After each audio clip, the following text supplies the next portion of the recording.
प्राचीन काल की बात है। महर्षि वाजश्रवा एक बड़े यज्ञ का आयोजन कर रहे थे, जिसमें उन्होंने अपनी सारी संपत्ति दान देने का वचन दिया। उनका पुत्र नचिकेता, जो एक होनहार और जिज्ञासु बालक था, यज्ञ में उपस्थित था। नचिकेता ने देखा कि उसके पिता वृद्ध और कमजोर गायों को दान में दे रहे थे। उसने सोचा कि ऐसा दान कोई शुभ फल नहीं देगा। उसने अपने पिता से पूछा, पिताजी, आप मुझे किसे दान करेंगे? वाजश्रवा ने क्रोध में आकर कहा, मैं तुझे मृत्यु को दान करता हूँ। नचिकेता ने अपने पिता के शब्दों को गंभीरता से लिया और यमलोक की ओर चल पड़ा। यमराज उस समय अपने कर्तव्यों में व्यस्त थे और नचिकेता को 3 दिन तक उनके द्वार पर इंतजार करना पड़ा। जब यमराज वापस लौटे तो उन्होंने नचिकेता का धैर्य देखकर प्रसन्न होकर उसे 3 वरदान मांगने को कहा। पहले वरदान में नचिकेता ने अपने पिता के क्रोध को शांत करने और उनके कल्याण की मांग की। दूसरे वरदान में उसने स्वर्ग की राह का ज्ञान मांगा। यमराज ने उसे यह ज्ञान प्रदान किया।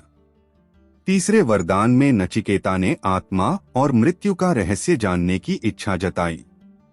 यमराज पहले तो झिझके, क्योंकि यह रहस्य गूढ़ और गहरा था, लेकिन नचिकेता की जिज्ञासा, धैर्य और दृढ़ निश्चय को देखकर उन्होंने उसे आत्मा का ज्ञान और मोक्ष का मार्ग सिखाया। इस प्रकार नचिकेता ने अपने साहस और ज्ञान की प्यास से मानवता को आत्मा और मृत्यु के सत्य का मार्ग दिखाया। सत्य की खोज के लिए धैर्य, जिज्ञासा और दृढ़ता आवश्यक है। बहुत समय पहले भारतवर्ष में पवित्र नदियों, ऋषियों और महान राजाओं का वास था।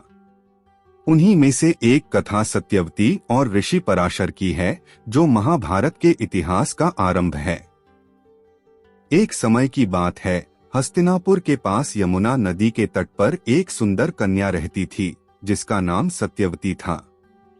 सत्यवती एक मछुआरे की बेटी थी, लेकिन उसकी सुंदरता और विनम्रता के कारण वह हर किसी का ध्यान आकर्षित करती थी। सत्यवती के पास एक विचित्र गुण था, उसके शरीर से मछली की गंध आती थी। इस कारण से वह अपने जीवन से असंतुष्ट रहती थी, लेकिन वह अपने पिता की आज्ञा का पालन करती थी और नाव चलाने का कार्य करती थी। एक दिन जब सत्यवती नदी में नाव चला रही थी, वहां महान ऋषि पराशर पहुंचे। वे अपनी तपस्या समाप्त कर यमुना पार करना चाहते थे। सत्यवती ने अपनी नाव में उन्हें स्थान दिया और नदी पार करने लगी। नदी के बीच में पहुंचने पर ऋषि पराशर ने सत्यवती से कहा, हे कन्या, तुम्हारी सुंदरता अद्वितीय है। मैं तुम्हारे अंदर कुछ अद्भुत देखता हूँ। सत्यवती ने लज्जा से कहा, हे ऋषि, मैं केवल एक साधारण मछुआरे की बेटी हूँ। मेरा जीवन साधारण है। पराशर ने कहा, तुम्हारा जीवन साधारण नहीं है। तुम्हारे माध्यम से एक महान वंश का आरंभ होगा, जो इतिहास रच देगा। सत्यवती चिंतित हो गई और कहा, लेकिन मेरी मछली जैसी गंध से कौन मुझे स्वीकार करेगा? ऋषि पराशर ने अपनी दिव्य शक्ति से सत्यवती को वरदान दिया। उन्होंने उसकी गंध को सुगंध में बदल दिया, जिससे वह यशस्विनी बन गई।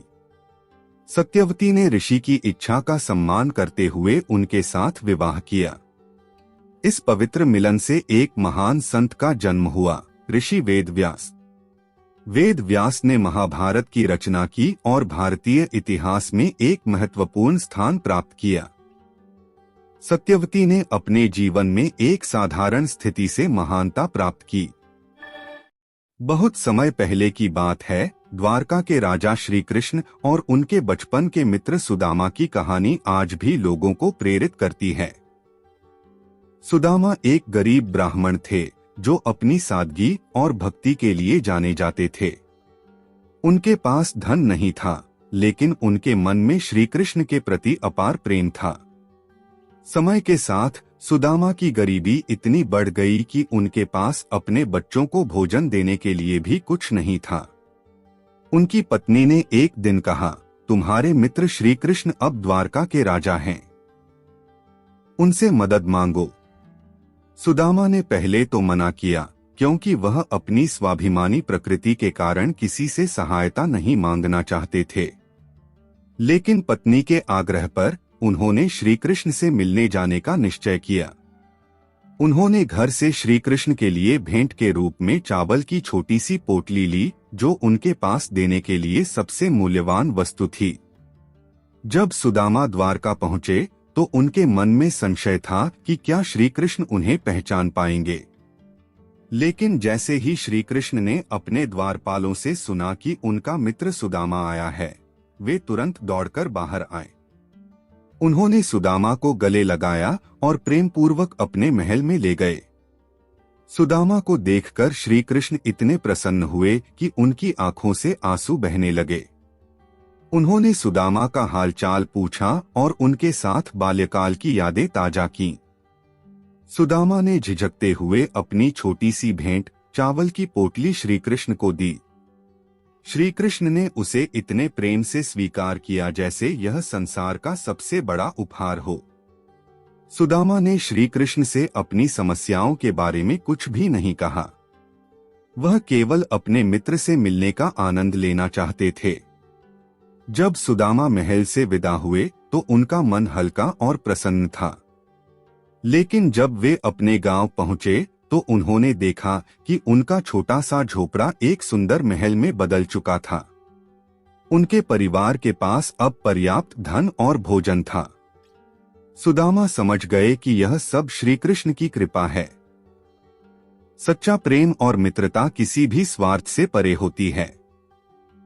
श्री कृष्ण ने सुदामा की भेंट में प्रेम देखा और बदले में उन्हें वह दिया जिसकी उन्हें सबसे अधिक आवश्यकता थी। बहुत समय पहले की बात है, एक ऋषि की बेटी सावित्री अपनी बुद्धिमत्ता और सुंदरता के लिए प्रसिद्ध थी। जब वह विवाह योग्य हुई तो उसने स्वयंवर खोजने का निश्चय किया। वन में घूमते हुए उसने सत्यवान नामक एक साधारण लेकिन धर्मात्मा युवक को देखा। सत्यवान एक गरीब लकड़हारे का पुत्र था, लेकिन उसकी सच्चाई और विनम्रता ने सावित्री का दिल जीत लिया। जब सावित्री ने अपने पिता से सत्यवान से विवाह करने की इच्छा जताई तो ऋषि ने उसे चेतावनी दी, सत्यवान अल्पायु है, केवल 1 वर्ष बाद उसकी मृत्यु हो जाएगी। लेकिन सावित्री अपने निर्णय पर अडिग रही।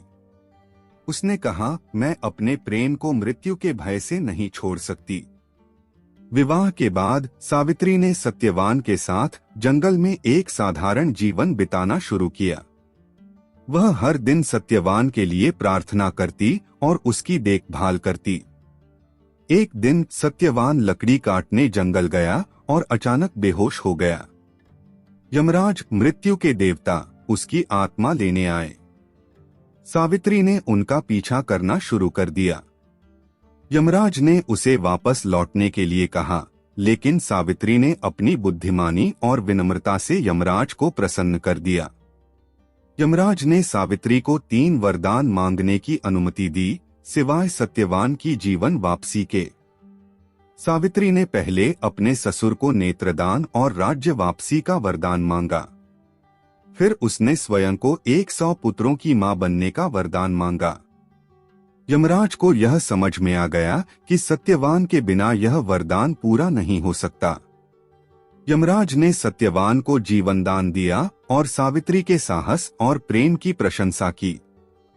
इस प्रकार सावित्री ने अपने धैर्य, समर्पण और प्रेम से मृत्यु को भी हरा दिया।